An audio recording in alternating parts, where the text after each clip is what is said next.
Mind set ഇതിനെക്കുറിച്ചാണ് ഞാനിന്ന് സംസാരിക്കുന്നത്.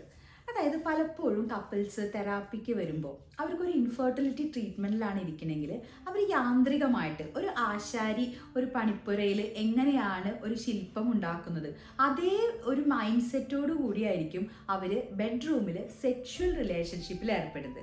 പലർക്കും എഡ്യൂക്കേറ്റഡ് ആണെങ്കിലും അവർക്ക് ഈ ഒരു റിലേഷൻഷിപ്പിൽ എങ്ങനെ ആസ്വദിച്ച് സന്തോഷത്തോടു കൂടി ചെയ്യണം എന്ന് പോലും അവർ മറന്നു പോകുന്നു. കാരണം അവർ ഈ ട്രീറ്റ്മെൻറ്റിലാണ്.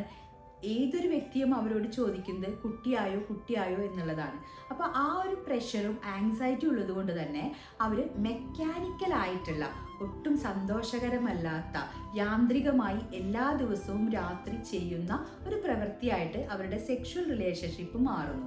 ആങ്സൈറ്റിയോട് കൂടിയാണ് പല പുരുഷന്മാരും ആ ഒരു ഇൻ്റർ കോഴ്സ് എന്ന് പറയുന്ന ഘട്ടത്തിലേക്ക് പോകുന്നത്.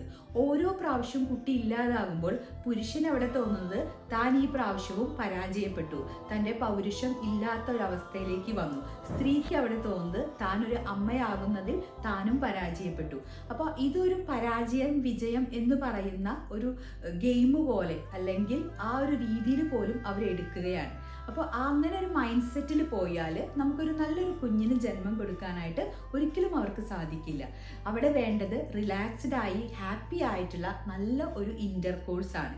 അപ്പോൾ ഇൻഫെർട്ടിലിറ്റി ട്രീറ്റ്മെൻറ്റിൽ ഇരിക്കുന്നവർ തീർച്ചയായും നല്ലൊരു മെൻ്റൽ ഹെൽത്ത് അഡ്വൈസ് എടുത്ത് ഹാപ്പി ആയിട്ടുള്ള ഒരു സെക്ഷുവൽ റിലേഷൻഷിപ്പ് ആസ്വദിച്ചുകൊണ്ടുള്ള ബെഡ്റൂം റിലേഷൻഷിപ്പ് കൊണ്ടുവരിക.